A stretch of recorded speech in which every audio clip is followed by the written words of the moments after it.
जिन लोगों ने ख्वाब देखा था कि कांग्रेस मालेगांव के अंदर ख़त्म हो गई, उनके लिए ये ख्वाब उनका गलत साबित हुआ। जो लोग ये ख्वाब देख रहे थे वो असल में ये चाहते थे कि मालेगांव शहर कांग्रेस कमेटी का अध्यक्ष ऐसा आदमी बने जिसको ये बोले बैठ गया तो वो सो जाना चाहिए।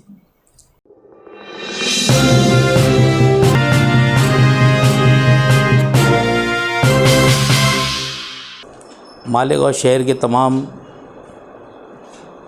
कांग्रेस के चाहने वाले वर्कर्स, तमाम पदाधिकारी, मेरे शहर के वो नौजवान बुज़ुर्ग हजरात, मेरे दोस्त अहबाब जिन्होंने तकरीबन 15 दिन तक के तमाम जलसे को कामयाब करने के लिए लगातार मेहनत की, और वो मेरे पत्रकार साथी जिन्होंने मेरे इस काम में बड़ी मदद की, मैं तमाम लोगों का मालेगांव शहर कांग्रेस पार्टी की ओर से शुक्रिया अदा करता हूँ और अल्लाह ताला से दुआ करता हूँ कि अल्लाह रब्बुल इज़्ज़त ने जो मेरे जलसे को कामयाब बनाने में मदद की है, मेरे अल्लाह ने, मैं उसका लाख लाख शुक्रगुज़ार हूँ। और ये बुलाई हुई जो पब्लिक थी, ये अल्हम्दुलिल्लाह ये कांग्रेस के मानने वाले लोग थे, कुछ हमारे खुद के मानने वाले थे, जो दोस्त अहबाब रिश्तेदार थे। मैं इन तमाम लोगों का शुक्रिया अदा करता हूँ कि जिन्होंने मेरी मौइंद की। आप जब से सदर बने, ये पहला मौका था, पहला प्रोग्राम था जो हज़ारों की तादाद में पब्लिक, आम आवाम जो जमा हुई, तो ये जब प्रोग्राम ख़त्म होने के बाद आप अभी कैसा महसूस करते हैं कि कांग्रेस क्या मजबूती की तरफ जा रही है मालेगांव शहर? मालेगांव शहर के अंदर कांग्रेस मजबूती की तरफ जा रही है, ये तो आप लोग खुद आँख से देख रहे हैं। जिन लोगों ने ख्वाब देखा था कि कांग्रेस मालेगांव के अंदर ख़त्म हो गई, उनके लिए ये ख्वाब उनका गलत साबित हुआ। जो लोग ये ख्वाब देख रहे थे वो असल में ये चाहते थे कि मालेगांव शहर कांग्रेस कमेटी का अध्यक्ष ऐसा आदमी बने जिसको ये बोले बैठ गया तो वो सो जाना चाहिए। बहरहाल ऐसा कांग्रेस हाईकमान ने नहीं की। उन्होंने पूरी तरीके से तहकीकात करने के बाद उन्होंने ये की कि भाई मालेगांव शहर के अंदर कांग्रेस का अध्यक्ष किसको बनाया जाए। उन्होंने एक हौसलामंद जो काम करने वाला शख्स है, उन्होंने पूरी ताकत से उन्होंने उसका सदारत का ओहदा मुझे दिया, और मैंने उस सदारत का ओहदा जो कबूल करने के बाद एक कांटों भरा ताज था मेरे लिए, और अल्लाह का करम है कि उसको मैंने कबूल किया।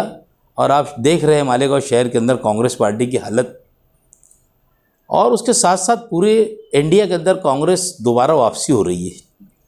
आपने कर्नाटक के अंदर देखा, राहुल गांधी की साहब की जो पैदल यात्रा थी, उसके बाद से उसके जो असरात पड़ते रहे हिंदुस्तान के अंदर।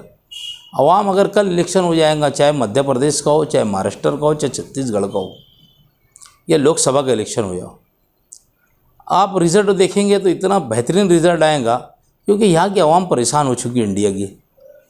मोदी साहब बोलते नहीं कभी कोई बात का आज तक के जवाब देते नहीं। जो उनको करना है वो मन की बात उनके ही मन में करते हो, सुनने की उनके अंदर कोई हौसला नहीं है। तो मालेगांव शहर के अंदर कांग्रेस पूरी तरीके से वापसी के साथ साथ ऐसा है कि मालेगांव के बुनकर हजरात जो है, जो कांग्रेस को मानते थे, किसी वजह से वो अपने पार्टी के अंदर नहीं आते थे, वोट नहीं देते थे, आज ऐसे लोग भी मेरे साथ कांग्रेस पार्टी में जुटे जिनको कांग्रेस से लगाव था।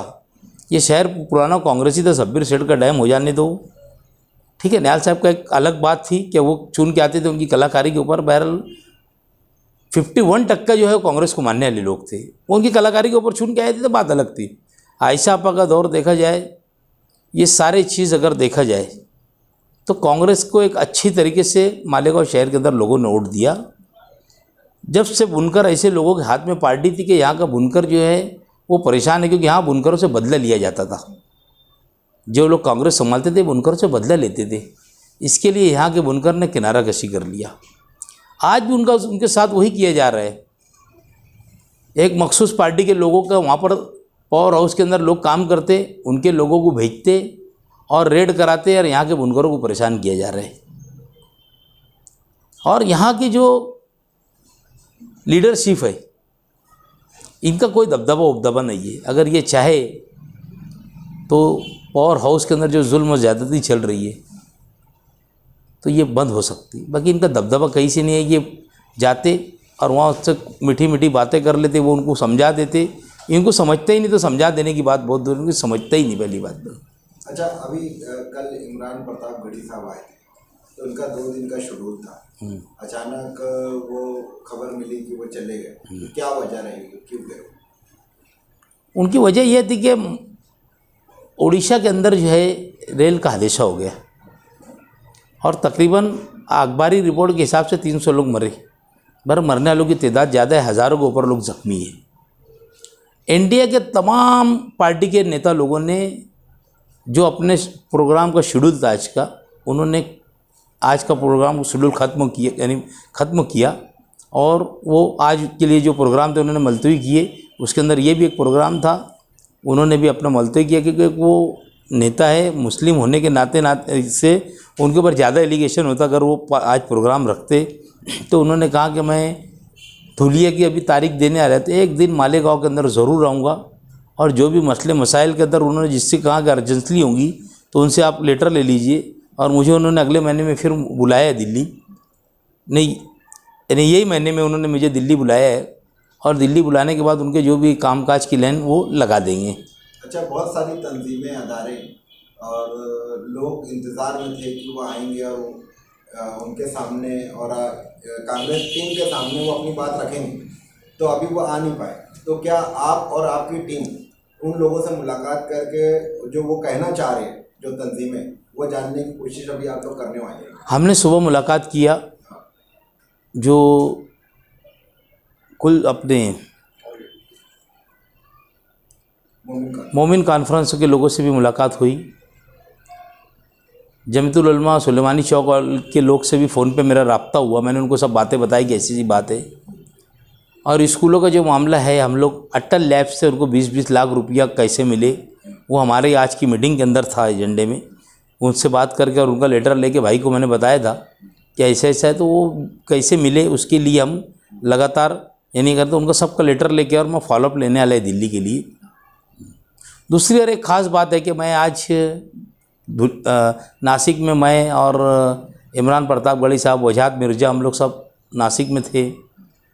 मैंने वजाहत मिर्ज़ा साहब को कहा कि भाई मालेगांव के अंदर वक्फ बोर्ड का एक सेमिनार लिया जाए, जो 5 ज़िले का पूरा होना चाहिए, उसको सेंटर मालेगांव के अंदर हो, 2 दिन का सेमिनार लो, और जितने वक्फ बोर्ड के काम रुके, मस्जिद मदरसों के चेंज रिपोर्ट है, और बहुत सारे जिनके काम हैं वो नहीं हो रहे, वो बार बार चक्कर लगाते, तो ये आपकी जिम्मेदारी है। आप कांग्रेस की आज पार्टी के एक वक्फ बोर्ड के चेयरमैन हैं, उन्होंने मुझे कहा कि मैं जून के आखिरी में या तो जुलाई के पहले हफ्ते के अंदर मालेगांव के अंदर टाइम दूंगा, 2 दिन का सेमिनार रखेंगे और पूरे 5 ज़िले के लोगों को अपन वापस जमा करके हर मस्जिद मदरसों का जो काम रुका हुआ है उसके लिए पूरी कोशिश करके सबको उनकी फ़ाइल क्लियर करके देंगे।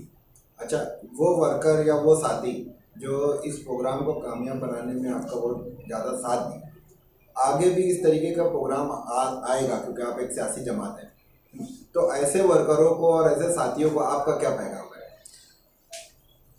वो जिन्होंने मेरे लिए मेहनत की, वो सब पार्टी के काम करने वाले लोग हैं, और हम सब उनके साथ में, मैं भी एक कार्यकर्ता बन के काम करता हूँ। वो जैसे रहते हैं वैसा मैं भी उनके साथ काम करता हूँ। ऐसा ये नहीं कि भाई मैं बड़ा आदमी हूँ, अध्यक्ष है। कल आपने देखा होगा कि मैं स्टेज से उतर के मेहमानों के लिए मैंने कुर्सी छोड़ दिया था। मैं ये नहीं चाहता था कि मेरी वजह से मेरे मेहमानों को तकलीफ़ हो, मैं भले नीचे आके बैठ गया था।